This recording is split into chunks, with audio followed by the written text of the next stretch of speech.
تمہارا ایک رب ہے، پھر بھی تم اسے یاد نہیں کرتے، لیکن اس کے کتنے بندے ہیں، پھر بھی وہ تمہیں نہیں بھولتا۔ دعاؤں کا رنگ نہیں ہوتا، مگر جب یہ رنگ لاتی ہیں تو زندگی میں رنگ بھر جاتے ہیں۔ قدر نہیں کرو گے تو چھین لے گا، اللہ چاہے وہ رزق ہو یا عشق۔ سچ کہا ہے کسی نے، مجبوری انسان کے اصول توڑ دیتی ہے۔ ٹھکانہ قبر ہے تیرا، عبادت کچھ تو کر غافل۔ کہاوت ہے کہ خالی ہاتھ گھر جایا نہیں کرتے۔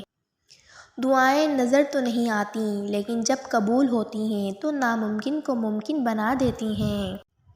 توڑنا نہیں جوڑنا سیکھو، کیونکہ توڑنے والوں کی حویلیاں ویران اور جوڑنے والوں کی قبریں بھی آباد رہتی ہیں۔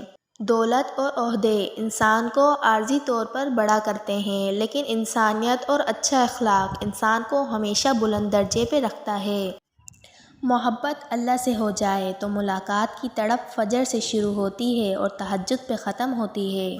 نبی کریم صلی اللہ علیہ وآلہ وسلم نے فرمایا، اگر دنیاوی زندگی میں کہیں کوئی مصیبت اور تکلیف پہنچے تو یہ مت کہو اگر یوں کر لیتا تو ایسا نہ ہوتا، اگر یوں کر لیتا تو ایسا ہو جاتا، بلکہ یہ کہو کہ اللہ تعالیٰ کی تقدیر اور چاہت یہی تھی۔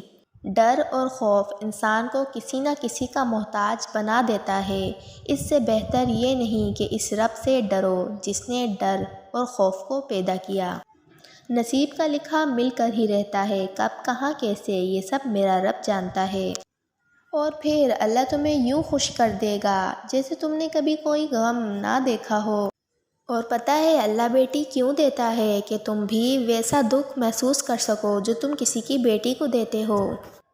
ایک نیند ہے جو لوگوں کو رات بھر نہیں آتی، ایک ضمیر ہے جو ہر وقت سوتا رہتا ہے۔ تمہاری اولاد وہ نہیں سیکھے گی جو تم کہتے ہو، بلکہ وہ کرے گی جو تم خود کرتے ہو۔